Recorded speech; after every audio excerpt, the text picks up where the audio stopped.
जो अभी सरकार है नरेंद्र मोदी की, वो उनके काम अच्छे नहीं लगे क्या आपको? अच्छा नहीं लगी, बिल्कुल अच्छा नहीं लगेगा ना। पूरी दुनिया का बॉस बन चुका है Modi. You are the boss, Australia में बोला गया है। तो मुसलमान को बहुत हिंसा करता है ना। कांग्रेस आएगी, राहुल गांधी का आ जाएगा। देश को बर्बाद कर दिया, सबको बेच दिया, देश को बेच दिया।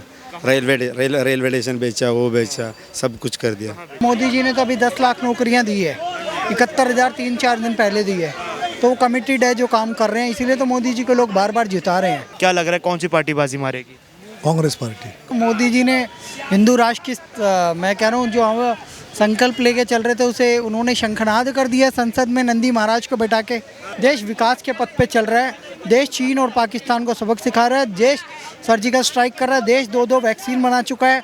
देश 80 करोड़ लोगों को अनाज पहुंचा रहा है समय से मोदी जी के नेतृत्व में। वंदे भारत शुरू हुई है, फिर इतनी डेवलपमेंट हो रही है, सड़कें बन रही हैं और भी बहुत काम हुआ है। महागठबंधन ने 2019 में भी कहा था इन लोगों के पास ना नेता है, ना नीति है, ना नेतृत्व है। तो ये मूर्ख लोग हैं, ये हार जाएंगे बुरी तरीके से।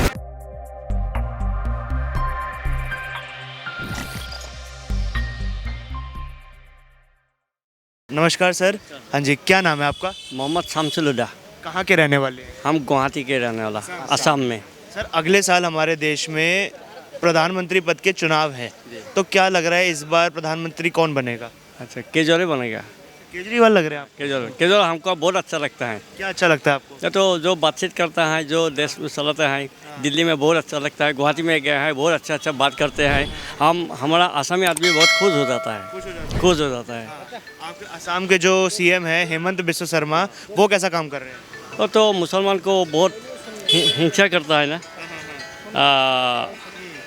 हिंसा करता है और अच्छे काम भी नहीं किया, काम नहीं किया। हाँ, अगर प्रधानमंत्री की बात की जाए, प्रधानमंत्री के 9 साल पूरे हो गए हैं, तो उनके काम आपको कैसे लगे? बहुत अच्छा। प्रधानमंत्री के काम अच्छे लगे? तो कुछ अच्छा है, कुछ अच्छा नहीं है। कुछ अच्छे हैं, कुछ नहीं है। क्या बुरा क्या लगा आपको? तो जो पाने वाला उसको नहीं मिला, जो नहीं पाने वाला उसको भी मिला।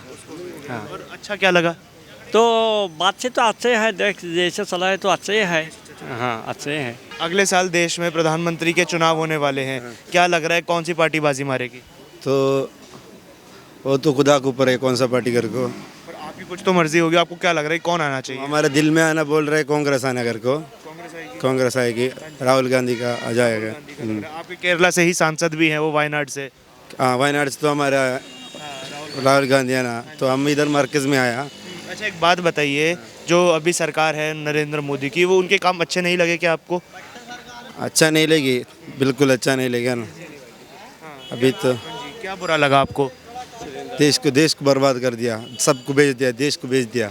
रेलवे स्टेशन बेचा, वो बेचा, सब कुछ कर दिया। कहाँ बेचेगा और उनको मालूम है, लेकिन नो सहारा था ना, सब बेच रहा कर को। सर नमस्कार, क्या नाम है आपका?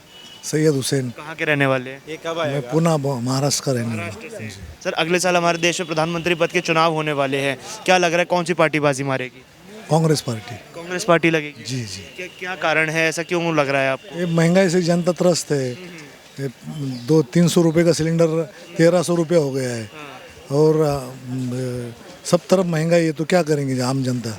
अच्छा, कुछ लोग कहते हैं कि अगर महंगाई बढ़ रही है तो आमदनी भी बढ़ी है, क्या आमदनी बढ़ पा रही है? नहीं, कुछ नहीं, आमदनी कुछ नहीं बढ़ी है। तो अभी हम लोग खुद घर चलाते, हमको मालूम है क्या है। तो इसके अलावा और क्या कारण है जिसके हिसाब सरकार से नाराज है? नहीं, हम तो देखो कोई भी सरकार हो, हम उसके साथ में हैं। जो जनता की सरकार होगी हम उसके साथ में हैं। हम ऐसा व्यक्तिगत तो किसका ये नहीं है। जो जनता के हित में निर्णय लेगी, जो जनता के लिए मुफीद होगी, हम उसके साथ में हैं। जैसे अभी आपने कहा कि कांग्रेस सरकार आनी चाहिए, अभी कांग्रेस के नेता बड़े राहुल गांधी वो अमेरिका गए हुए हैं और अमेरिका में जाकर उन्होंने एक बयान दिया, प्रधानमंत्री को नमूना बोला। क्या आपको लगता है ऐसा बोलना चाहिए या गलत था ये? नहीं, ये देखो व्यक्तिगत हानि किसकी ना हो, क्या राजकारण अपनी जगह है और व्यक्तिगत रूप से किसी पे टीका टिप्पणी न हो, ये तो चलते रहेगा, सत्ता का खेल। आज उनके पास है, कल इनके पास है, लेकिन व्यक्तिगत किसको नहीं करना चाहिए।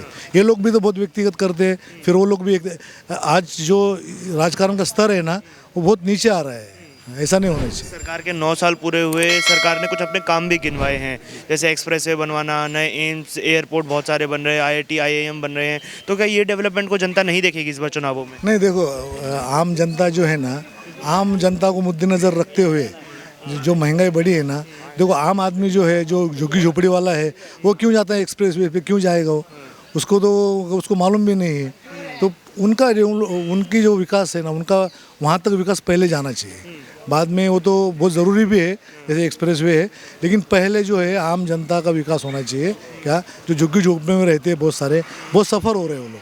अच्छा, तो क्या कांग्रेस का, जैसे आपने बताया, क्या अपने दम पर कांग्रेस सरकार में आ पाएगी या फिर महागठबंधन का सहारा लेना पड़ेगा? नहीं, ये तो मैं तो ज़्यादा कोई बड़ा पॉलिटिशियन नहीं हूँ, लेकिन जो भी सरकार आएंगी वो उसने अपने गठबंधन पे आना चाहिए, जो कि वो कुछ ठोस निर्णय ले। गठबंधन के इसमें वो ठोस निर्णय नहीं ले पाए। सरकार के 9 साल पूरे हो गए हैं, 9 साल बेमिसाल या बेहाल? बेमिसाल। अरे मोदी है तो मुमकिन है। मोदी जी ने हिंदू राष्ट्र की मैं कह रहा हूँ जो हम संकल्प लेके चल रहे थे उसे उन्होंने शंखनाद कर दिया संसद में नंदी महाराज को बैठा के। भैया महादेव का वाहन कौन? नंदी महाराज। तो साक्षात वहाँ पे शिवलिंग की शेप में, आपने शिवलिंग देखा है? बिल्कुल देखा है। शिवलिंग की शेप में तो हमारी संसद है। आरजेडी वाले ताबूत से कंपेयर कर रहे थे, बताइए। ये कपूर तो खुदेगी, आरजेडी का एक भी सांसद नहीं है, तो उनकी ताबूत में वैसे कील खुदी हुई है। ताबूत में कील ठोक दी है वो अपनी खुद ही ठोक ली विपक्षियों ने। कोई भी राक्षस, कोई भी वो कहते हैं नेगेटिव पर्सन वहाँ पे पहुँच नहीं पाया, कोई सांसद। तो ऐसे दुष्टों से संसद बची हुई है और बची रहेगी। 2024 में जनता को संकल्प लेना है, मोदी आध्यात्मिक, सात्विक, देशभक्त लोगों को, हिंदुत्ववादी लोगों को ही संसद में भेजना है, ये हमें समझना पड़ेगा। अभी भाई साहब बोल कर गए हैं कि लोगों को ना रोजगार नहीं दे पा रही है सरकार, महंगाई बहुत ज़्यादा बढ़ा दी है सरकार ने। देखिए वो लोगों को, मुझे लगता है कि बेवकूफ़ हैं वो लोग। उनको जाके बिहार में रोजगार ढूंढना चाहिए, जो 10 लाख नौकरियों का वादा किया था, क्योंकि मोदी जी ने तो अभी 10 लाख नौकरियां दी है, 71,000 3-4 दिन पहले दी है। तो वो कमिटेड है, जो काम कर रहे हैं, इसीलिए तो मोदी जी को लोग बार बार जिता रहे हैं। तो मैं कहूँगा कि मोदी जी कमिटेड है, योगी जी कमिटेड है, भाजपा अच्छा अपना डिलीवर कर रही है, इसीलिए बार बार चुने जा रहे हैं। और 2000 कहता है कि 2024 में भाजपा को सत्ता से उखाड़ कर फेंक देंगे, हो पाएगा? महागठबंधन ने 2019 में भी कहा था, इन लोगों के पास ना नेता है, ना नीति है, ना नेतृत्व है। तो ये मूर्ख लोग हैं, ये हार जाएंगे बुरी तरीके से। आएंगे तो मोदी ही, मोदी, योगी, भाजपा में एक से एक बड़े नेता है, गडकरी है, राजनाथ सिंह है, सब है, और एक से एक बढ़िया लोग हैं। अच्छा, जो सत्यपाल मलिक की स्टेटमेंट थी, जब उन्होंने कहा था कि अगर 2024 में भाजपा दोबारा आती है तो वोटिंग राइट ही छीन लेंगे इस बार लोगों का, इतनी तानाशाही हो जाएगी। कुछ नहीं है सर, ऐसा होता तो किसी बीजेपी राष्ट्रीय में वोटिंग राइट छीना गया है क्या? मेजोरिटी कहाँ का है बीजेपी की? क्या असम में छीन लिया गया? असम में तो रोहिंग्या मुसलमान भी है, क्या डिटेंशन सेंटर खोल दिया, NRC लागू हो गया वहाँ? आप सोचो उत्तर प्रदेश मेजोरिटी है, क्या वहाँ ऐसा कुछ कर दिया? उत्तराखंड में कर दिया। ऐसे बहुत से राज्य हैं जब पूर्ण बहुमत की भाजपा सरकार चल रही है। अगर ऐसा कोई मॉडल मोदी जी ने या किसी राज्य में इम्प्लीमेंट किया हो जो केंद्र में करने वाले, तब तो समझ आए। नहीं तो बेफालतू की बातें करके कोई फ़ायदा नहीं है। ये बिना आधार की बातों से ये देश नहीं चलेगा। देश विकास के पथ पे चल रहा है। देश चीन और पाकिस्तान को सबक सिखा रहा है। देश सर्जिकल स्ट्राइक कर रहा है। देश 2-2 वैक्सीन बना चुका है। देश 80 करोड़ लोगों को अनाज पहुंचा रहा है समय से मोदी जी के नेतृत्व में। ये देश बहुत सही हाथों में है। ये देश पूरी दुनिया का बॉस बन चुका है। Modi you are the boss, Australia में बोला गया है। मोदी जी हिरोशिमा जाते हैं तो वहाँ पे भी उनका स्वागत होता है। G7 में G20 की अध्यक्षता ये देश कर रहा है। G20 का पहली बार आप समझो कश्मीर में G20 का सम्मेलन हुआ है। वो सब कुछ बढ़िया चल रहा है, कोई रुकावट नहीं है। यहाँ महिलाओं का भी सम्मान है, बेटी बचाओ बेटी पढ़ाओ भी चल रहा है। और प्रखर राष्ट्रवाद की एक ज्वाला फूट रखी है, भड़की हुई है। और उसी ज्वाला में लोगों को मैं कहता हूँ वोट देंगे लोग मोदी जी को दोबारा, तीसरी बार मोदी सरकार, अब की बार 400 पर। सरकार के 9 साल बेहाल या बेमिसाल? बेमिसाल है। क्या बढ़िया लगा आपको, इतना बेमिसाल का है? नहीं, सब कुछ ही बढ़िया है। आप देखिए ना, नई ट्रेन ये जो वंदे भारत शुरू हुई है, फिर इतनी डेवलपमेंट हो रही है, सड़कें बन रही हैं और भी बहुत काम हुआ है। बेरोजगारी और महंगाई का मुद्दा उठता है कि लोगों को रोजगार नहीं दे पा रही सरकार। ये काम अपने आप तो हो नहीं जाते, कोई ऊपर से आसमान से शक्ति तो आती नहीं काम करने के लिए, ट्रेन चलाने के लिए या सड़कें बनाने के लिए। लोगों को ही काम मिलता है तभी वो सड़कें बनती हैं, ठीक है ना। अगर कोई ये कहे पॉलिटिक्स की वजह से कि ये नहीं हुआ वो नहीं हुआ या मतलब नौकरी नहीं मिली तो वो गलत है। मोदी जी को दोबारा पीएम देखते हैं 2024 में? हाँ जी, वो तो आएंगे ही मेरे देखने से। मैं छोटा सा आदमी हूँ। विपक्ष ये कह रहा है कि 2024 में भाजपा को सत्ता से उखाड़ कर फेंक देंगे। जी, वो विपक्ष तो अपने आप को उखाड़ रहा है। विपक्ष ने ये जो जयप्रकाश नारायण के मूवमेंट से जो लोग निकले हुए हैं, लालू प्रसाद यादव, सबसे घटिया और करप्ट ये है। मैं भी जयप्रकाश नारायण की वो मूवमेंट में था। दिल्ली में जयप्रकाश नारायण ने एक रैली की थी और मैं स्टेज के साथ खड़ा था। उन्होंने 3 शपथ दिलवाई थी कि हम करप्ट पॉलिटिक्स नहीं करेंगे, कास्ट पॉलिटिक्स नहीं करेंगे, और जो है ना एक और थी वो भी सी से शुरू होती थी। तो मैंने उन सारी शपथ को मतलब जिया है, लेकिन इन लोगों ने उल्टा किया है। करप्शन, जब वो लोग दे रहे थे, दान दे रहे थे, वहाँ पर 1 लाख रुपए दान जमा हुआ था और वो सारा खा गया।